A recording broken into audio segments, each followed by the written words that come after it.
오늘은 열왕기상 6장 말씀 통해서 참된 성전이라는 제목으로 같이 이제 은혜 나누겠습니다.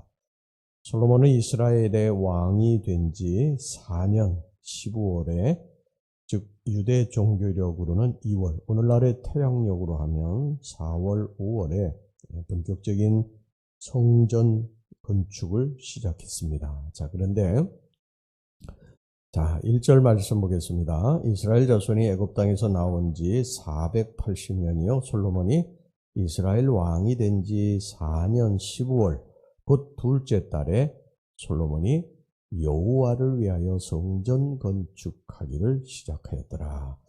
여호와를 위하여. 솔로몬이 자기의 어떤 권세와 부를 자랑하기 위해서가 아니라 여호와를 위하여, 여호와 하나님을 위하여 성전 건축을 시작했다. 여러분, 우리는 무엇을 하든지 동기가 굉장히 중요하지요. 이것이 나의 영광과 자랑을 위한 것이 아닌가, 또 이것이 하나님의 영광을 위한 것인가 아닌가, 이것을 우리가 살피고 일을 하는 게 중요합니다. 하나님 모실 때 결과도 중요하지만요, 동기가 중요한 거예요. 우리는 모든 일에 다 하나님의 영광을 위해서 해야 된다. 내 자랑을 위해서, 내가 가지고 있는 어떤 것들을 드러내기 위해서 하는 것이 아니라 하나님의 영광을 위해서 해야 된다. 이것을 항상 기억하시길 바랍니다.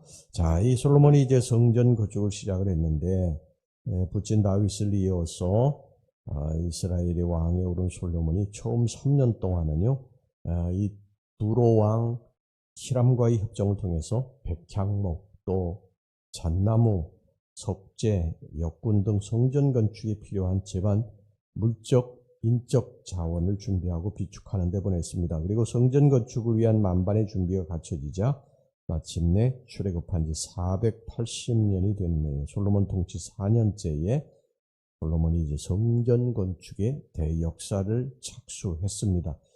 이 솔로몬의 성전은 이전의 모세 장막을 그대로 계승하고 있습니다. 우선 성전과 성막의 모양이 비성소, 또 성소, 현관 등의 3단계 구조를 가지고 있음이 동일하고요.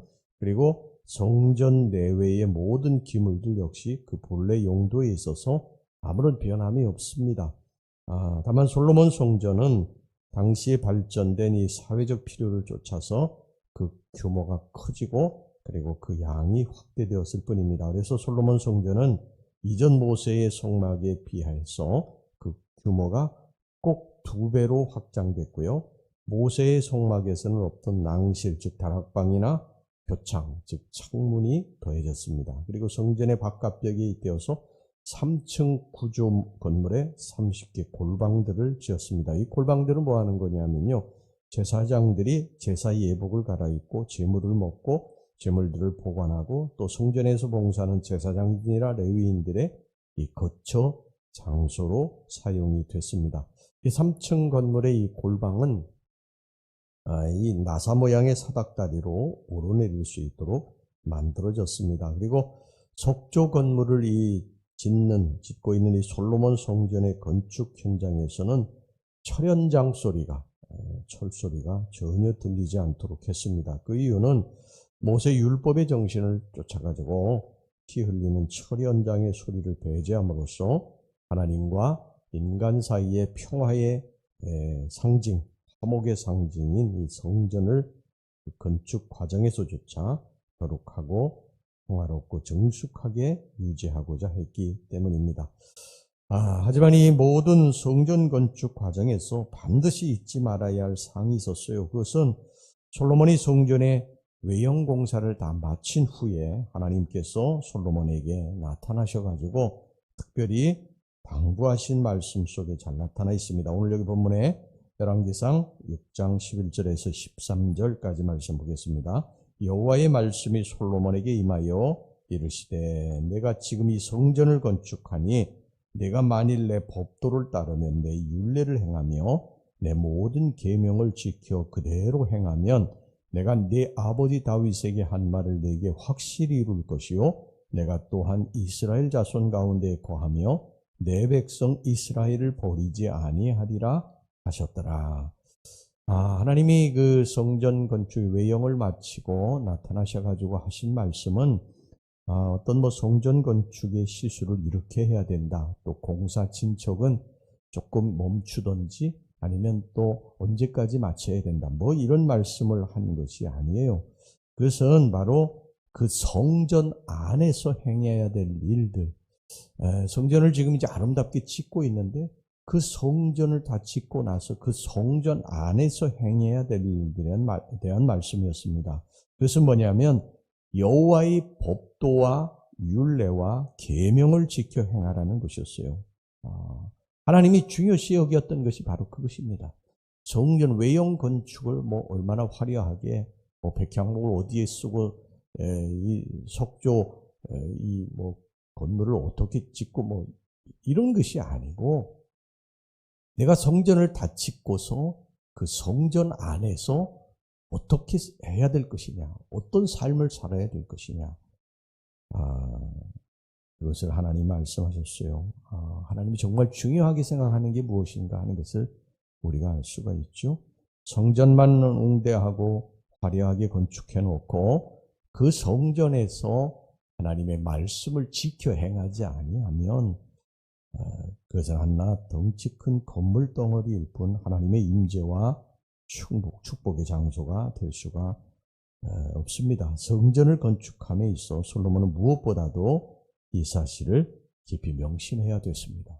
하나님의 말씀이었기 때문이죠. 그래서 하나님께서는 성전의 외부 공사가 끝나고 내부 공사에 들어가기 전에 특별히 이 점을 다시 일깨워 주신 것입니다. 여러분, 나중에 이제 이스라엘 백성들이요, 하나님의 말씀에 불순종하고 살면서 하나님의 성전에 와서 정말 정성을 다해서 제사 드리는 것을 하나님이 가증스럽다고 그러셨어요. 그러니까 하나님은 그 아름다운 외형적으로 굉장히 아름다운 그 성전에서 그들이 제사 드리는 모습, 이것을 보시는 것이 아니고 그 안에 하나님 백성들이 어떤 삶을 살아가고 있느냐, 어떻게 그 성전 밖에서의 그러한 모습을 거룩하게 살고 있느냐, 이것을 하나님이 중요하게 여기신다는 것을 알 수가 있죠. 하나님은 산제사를 원하신다.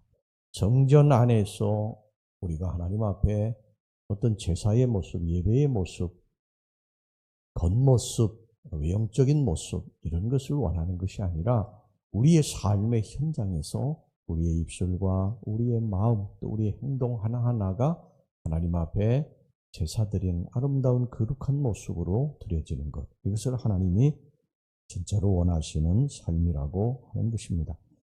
여러분, 성전은 건축물이 중요한 게 아니에요. 성전 건축을 아무리 여러분 잘해가지고 화려하게 지어 놓았어도요, 그 안에 예배드리는 성도들이 악하게 살면 그 성전은 아무 소용이 없는 거예요.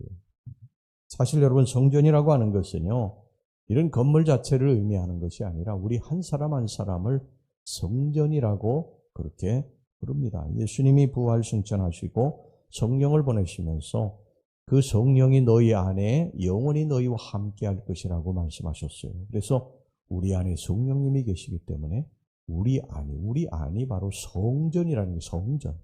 우리 한 사람 한 사람이 성전이, 걸어다니는 성전.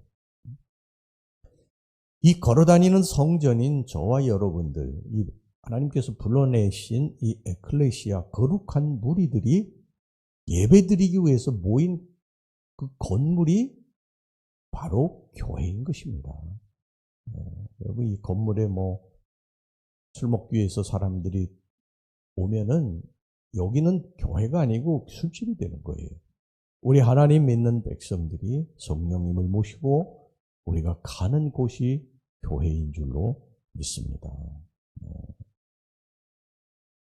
우리가 눈에 보이는 성전을 건축하는 것은요, 불러낸 무리들, 우리 하나님 믿는 거룩한 성도들이 모여서 그것을 하나님 말씀 듣고 하나님께 영광 돌리기 위한 것이지 더 이상의 의미는 없습니다. 여러분, 우리가 외적으로 아무리 아름답게 꾸며도요, 우리의 내면이 거룩하지 않으면요, 죄가 가득하면 그것은 하나님 앞에 가치 없는 사람이에요. 마찬가지로 우리가 아무리 아름다운 성전을 지어도 그 속에 있는 성도들이 거룩하지 못한 가증스러운 삶을 산다면 그 성전은 아무 가치가 없는 거예요. 그러나 반대로 성전은 좀 초라해도 그 안에 있는 성도들이 거룩하고 하나님을 사랑하고 하나님 말씀대로 순종하는 삶을 살면 여러분이 하나님 보시기에 그 성전 정말 아름다운 성전이 되는 줄로 믿습니다. 오늘날 우리 성도들이 항상 기억해야 될 것입니다. 눈에 보이는 성전이 중요한 것이 아니라 눈에 보이지 않는 성전, 곧 나의 심령이 더욱 중요한 것이다. 그러니까 우리 한 사람 한 사람이 거룩한 성전인데, 여러분이 교회 와가지고 뭐 누가 침을 탁 뱉고 가래침을 뱉고 막 휴지를 버리고 뭐 대변을 보고 뭐 소변을 보고 그러지 않지 않습니까? 이 교회 와서 깨끗하게 하나님 앞에 예배드리려고 하지 않아요? 그와 마찬가지로 우리 한 사람 한 사람이 성전이기 때문에 우리 안에 더러운 오물, 하나님이 싫어하시는 죄를 막 갖다가 버리고 그렇게 살면 안 됩니다. 하나님이 기뻐하시는 삶, 내가 어떻게 사느냐 이것에 대해서 늘 생각하고 하나님의 말씀을 지키고 행하는 여러분들이 되시기를 주의 이름으로 축원합니다. 거룩하신 하나님, 우리가 정말 중요하게 생각해야 될 것은 우리의 어떤 외적인 모습이 아니라 내면의 모습이라고 성경이 말씀하고 있습니다. 우리의 아름다운 내면의 모습이 하나님을 기쁘시게 해드릴 수 있도록 거룩한 삶을 살게 해 주시옵소서. 예수님의 이름으로 기도하옵나이다. 아멘.